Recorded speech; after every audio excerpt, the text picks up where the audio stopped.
अस्सलामुअलैकुम क्लास 6। उम्मीद करती हूँ कि आप सब खैरियत से होंगे। आज हम chapter number 8 introduction to algebra का एक्सरसाइज नंबर 8 का क्वेश्चन नंबर 2 पढ़ेंगे। क्वेश्चन नंबर 2 है replace the letters by numerals to make the statement true. यानी एक स्टेटमेंट गिवन है, इस स्टेटमेंट में जो लेटर है, लेटर के साथ जो नंबर्स हैं उन्हें हमें रिप्लेस करना है, यानी लेटर्स की वैल्यू फाइंड आउट करनी है। क्वेश्चन नंबर 1 है x + 2 = 9। इस स्टेटमेंट में लेटर क्या है, x है, तो हमें वैल्यू किसी फाइंड आउट करनी है, x की वैल्यू फाइंड आउट करनी है, और जो लेटर है वो पॉजिटिव होना चाहिए। नंबर आंसर भले नेगेटिव आ जाए, माइनस आ जाए, उसमें फ़र्क नहीं पड़ेगा, लेकिन जो लेटर्स है वो पॉजिटिव होना चाहिए। तो यहाँ हमारे पास x तो पॉजिटिव है, हम x को रिप्लेस नहीं करेंगे, x के साथ जो नंबर है उसको रिप्लेस करेंगे। किस तरीके से करेंगे, x के साथ नंबर क्या है +2। जब भी कोई नंबर हम = का लेफ़्ट साइड या राइट साइड शिफ्ट कर देते हैं तो नंबर में कोई फ़र्क नहीं पड़ता, फ़र्क किस में पड़ता है, साइन में पड़ता है। यानी जो साइन है वो अपोजिट हो जाते हैं, अगर प्लस है तो माइनस, माइनस है तो प्लस हो जाते हैं। यहाँ हमारे पास लेफ़्ट साइड में क्या है, +2 है। अगर हम +2 को रिप्लेस कर रहे हैं राइट साइड में = राइट साइड में, तो क्या हो जाएगा, वो +2 क्या हो जाएगा, -2 हो जाएगा। अब 9 में से अगर 2 माइनस करते हैं तो आंसर क्या आएगा हमारे पास 7। तो x की वैल्यू क्या हो गई, x की वैल्यू हो गई 7। इसी तरीके से हमें नेक्स्ट क्वेश्चन सॉल्व करना है। नेक्स्ट क्वेश्चन है 7 - p = 2। तो इस स्टेटमेंट में लेटर क्या है, लेटर है p, तो हमें वैल्यू किसकी फाइंड आउट करनी है, p की वैल्यू फाइंड आउट करनी है। क्वेश्चन नंबर 1 में हमने लेटर को रिप्लेस नहीं किया था, क्यों, क्योंकि लेटर जो है यानी x जो है वो पॉजिटिव था, तो हमने x को रिप्लेस नहीं किया था, हमने x के साथ जो नंबर है उसको रिप्लेस किया था। लेकिन यहाँ जो है, यहाँ हम लेटर को रिप्लेस करेंगे, क्यों, क्योंकि p क्या है, p के साथ क्या है, माइनस का साइन है। ठीक है, जब हम उसको = के राइट साइड में शिफ्ट करेंगे तो वो -p क्या हो जाएगा, +p हो जाएगा। तो हमें आंसर किस में चाहिए, लेटर किस में चाहिए, पॉजिटिव चाहिए, तो हम -p को शिफ्ट करेंगे = के राइट साइड में, तो क्या हो गया वो +2, और राइट साइड में जो 2 था उसको शिफ्ट कर देंगे लेफ़्ट साइड में, +2 क्या हो जाएगा, -2। यहाँ हमने दोनों को रिप्लेस किया, -p और +2 दोनों को रिप्लेस किया। जब -p को हमने राइट साइड में रिप्लेस किया तो वो क्या हो गया है, +p, और जो राइट साइड में +2 था उसे जब हमने लेफ़्ट साइड में शिफ्ट किया तो वो क्या हो गया, -2। ठीक है, अब हम इसको सॉल्व किस तरीके से करेंगे, 7 में से अगर 2 माइनस करते हैं तो आंसर क्या है हमारे पास 5। तो p की वैल्यू क्या हो गई, p की वैल्यू हो गई 5। इसी तरीके से हम थर्ड क्वेश्चन सॉल्व करेंगे। थर्ड क्वेश्चन है हमारे पास 3y = 15।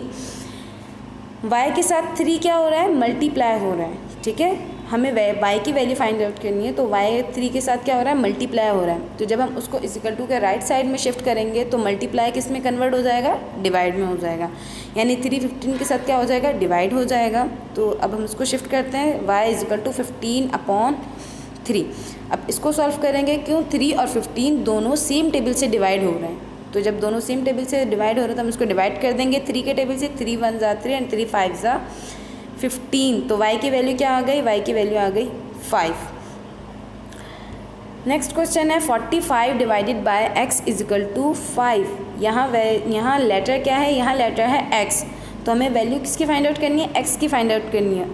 x यहाँ क्या हो रहा है, x यहाँ डिवाइड हो रहा है, तो पहले हम इसको डिवाइड से मल्टीप्लाई की तरफ कन्वर्ट करेंगे। x लेफ़्ट साइड में डिवाइड हो रहा है, जब उसको हमने राइट साइड में शिफ्ट कर दिया तो क्या हो गया, वो 5 के साथ मल्टीप्लाई हो गया। ठीक है, 45 = 5 × x। अब क्या करेंगे, हमें x की वैल्यू फाइंड आउट करनी है। x के साथ जो 5 मल्टीप्लाई हो रहा है हम उसको लेफ़्ट साइड में शिफ्ट कर देंगे। 5 मल्टीप्लाई हो रहा है तो लेफ़्ट साइड में आके क्या हो जाएगा, डिवाइड हो जाएगा। तो आंसर क्या हो गया हमारे पास, 45/5 = x। ठीक है, अब 45 और 5 दोनों सेम टेबल से डिवाइड हो रहे हैं, तो हमने इसको डिवाइड कर दिया किसके टेबल से, 5 के टेबल से। 5 1 = 5 एंड 5 9 = 45। तो x की वैल्यू क्या हो गई, 9। ठीक है, इस क्वेश्चन में हमने जो लेटर्स थे उन लेटर्स को हमने वैल्यू से अलग कर दिया था, यानी उनकी वैल्यू फाइंड आउट की थी, उनके साथ जो नंबर्स थे उनको रिप्लेस कर दिया था। नेक्स्ट क्वेश्चन है हमारे पास, right down the algebraic expressions whose terms are given below. Algebraic expression किसे कहते हैं, अलजेब्रिक एक्सप्रेशन कहते हैं कि जब टर्म्स के साथ हम ऑपरेशंस को यानी साइन को मिला के लिखते हैं तो वो अलजेब्रिक एक्सप्रेशन कहलाता है। इस क्वेश्चन में हमें कॉमा लगा के टर्म्स दे दिए गए हैं कि ये आपके पास टर्म्स गिवन है, इस टर्म्स को आप अलजेब्रिक एक्सप्रेशन में लिख दें, यानी साइन के साथ लिख दें। ठीक है, जब हम टर्म्स को साइन के साथ लिखते हैं, ऑपरेशंस के साथ लिखते हैं, तो वो अलजेब्रिक एक्सप्रेशन कहलाता है। यहाँ हमारे पास सिर्फ और सिर्फ टर्म्स गिवन है, साइन गिवन नहीं है, हमें साइन के साथ लिखना है। तो हम टर्म्स को रिप्लेस नहीं करेंगे, सिर्फ इसमें साइन शो कर देंगे। ठीक है, यानी हम ए बी सी आगे पीछे नहीं कर सकते, इनको जो जिस तरीके से उन्होंने हमें टर्म्स दिए हैं हम उसी तरीके से लिखेंगे, सिर्फ इसमें साइन शो करना है। ए के साथ कोई साइन नहीं है तो क्या मतलब है, ए के साथ प्लस है। जब किसी नंबर्स के साथ या वेरिएबल्स के साथ कोई साइन नहीं होता, इसका मतलब वो प्लस, उसके साथ प्लस का साइन मौजूद है। तो ए के साथ कोई साइन नहीं है, इसका मतलब यहाँ प्लस मौजूद है, ए पॉजिटिव है। इसके बाद क्या है, कॉमा -3b, तो 3b के साथ क्या है, साइन माइनस है। और 4c के साथ कोई साइन नहीं है, इसका मतलब 4c के साथ क्या है, प्लस है। ठीक है, तो हम इसको अलजेब्रिक एक्सप्रेशंस की तरह उसमें लिख देंगे। किस तरीके से, ए के साथ हमें प्लस लगाने की ज़रूरत नहीं है, पहले टर्म्स के साथ हम प्लस साइन नहीं लगाते। अगर माइनस ना हो तो हम प्लस नहीं लगाते। ठीक है, माइनस हो तो लगाते हैं, लेकिन प्लस हो तो नहीं लगाते।